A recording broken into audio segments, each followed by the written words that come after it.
से जन्म होता है इम्प्रेग्नेशन का। तो इम्प्रेग्नेशन क्या होता है कि जैसे मान के चलते हमारे पास पेपर है।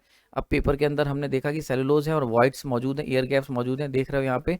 अब कलर चेंज कर लेता हूँ, वाइट कलर के साथ हम लोग डील कर रहे हैं।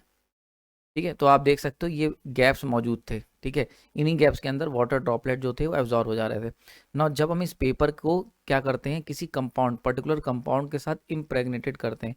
ठीक है, तो इम्प्रेग्नेटेड का मतलब क्या होता है, उसको फिल कर देना, भर देना, तो हमें मिलता है इम्प्रेग्नेटेड पेपर।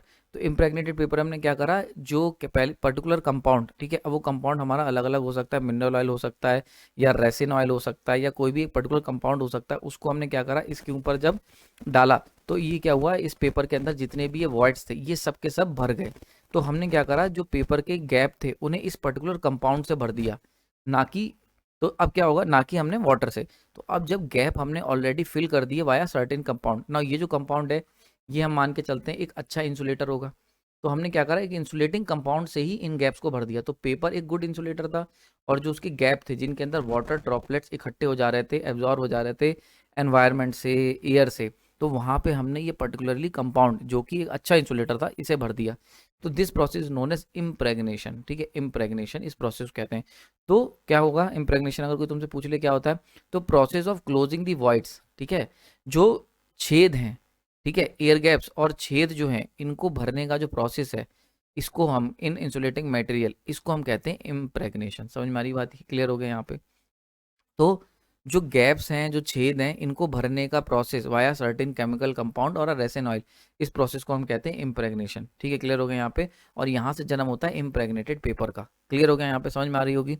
तो अगर हम बात करते हैं व्हाट इज इम्प्रेग्नेटेड पेपर, तो नेचुरल पेपर, ठीक है, नेचुरल पेपर ले लिया, प्लस हमने उसको पर्टिकुलर कंपाउंड से इम्प्रेग्नेटेड कर दिया, मतलब ये पर्टिकुलर कंपाउंड से इसके गैप्स को भर दिया, और हमें क्या मिल गया, इम्प्रेग्नेटेड पेपर मिल गया। तो इम्प्रेग्नेटेड पेपर में सबसे खास बात, ये पूरा प्रोसेस करा ही क्यों जाता है, in order to drastically reduce hygroscopic nature, मतलब बहुत ही ज़्यादा लेवल पे अगर हाइग्रोस्कोपिक नेचर को कम करना है तो हम लोग यूज़ करेंगे इम्प्रेग्नेटेड पेपर ना। अब अगर इम्प्रेग्नेटेड पेपर ले आए तुम, इसको अगर तुम वाटर के पास रखोगे, या मान लेते हैं कहीं पे पानी पड़ा हुआ है या एनवायरनमेंट में ह्यूमिडिटी है, तो तुम देखोगे कि ये जो पेपर है ये सीलेगा नहीं, ये वाटर ड्रॉपलेट को एब्जॉर्ब नहीं करेगा। Prime date is the prime nature of this impregnated paper, यानी कि ये वैसे का वैसा कड़क रहेगा। आपने देखा होगा यार, बारिश के मौसम में कॉपी किताबें जो होती हैं सीलने सी लगती हैं। ठीक है, आपको लगता है कि जैसे सीलन सी हो गई है, A4 शीट भी सीली सीली सी होती है। तो क्यों होता है, क्योंकि जो एयर के अंदर जो वाटर ड्रॉपलेट होती हैं वो उसमें एब्जॉर्ब हो जाती हैं because of air gaps and voids. ठीक है, पेपर के अंदर।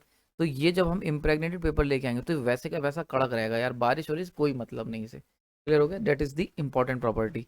तो इसीलिए आपने देखा होगा जितने भी इंसुलेटर होते हैं वहाँ सब के सब हम लोग इम्प्रेग्नेटेड पेपर का इस्तेमाल करते हैं, ना कि नॉर्मल पेपर का। नॉर्मल पेपर कहीं यूज़ नहीं करते, इम्प्रेग्नेटेड पेपर ही यूज़ करते हैं। ठीक है, तो paper impregnated with some compound. ठीक है, अब कंपाउंड सबसे पहले समझ लो, इम्प्रेग्नेटेड अगर मान लो कोई पूछ ले तो सैचुरेटेड विद सम कंपाउंड हो गया। समझ में आ रहा है, हमने उस पर्टिकुलर पेपर के वॉइड्स को भर दिया, या दूसरे शब्दों में क्या, उसे सैचुरेट कर दिया, फिलअप कर दिया पूरा एक कंपाउंड से। ठीक है, उसकी गैप्स को। ठीक है, तो अब वो पूरा तरीके से सैचुरेट हो गया है। दूसरा, अगर कोई तुमसे पूछ ले कंपाउंड क्या होंगे, तो मैंने भी पीछे बताया था, रेसिन ऑयल हो सकता है।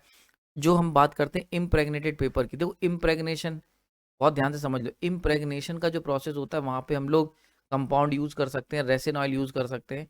लेकिन अगर स्पेसिफिकली पूछा जाए कि इम्प्रेग्नेटेड पेपर में कौन सा कंपाउंड, मैंने बताया ना कंपाउंड, तो कौन सा कंपाउंड, तो हम लोग यूज़ करेंगे पैराफिनिक या फिर नेपथेनिक। समझ में आ रही बात ये।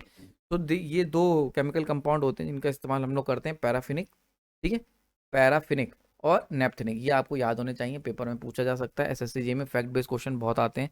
तो कौन से पेपर, जो नॉर्मल पेपर है उसे इम्प्रेग्नेटेड करा जाता है विद दीज टू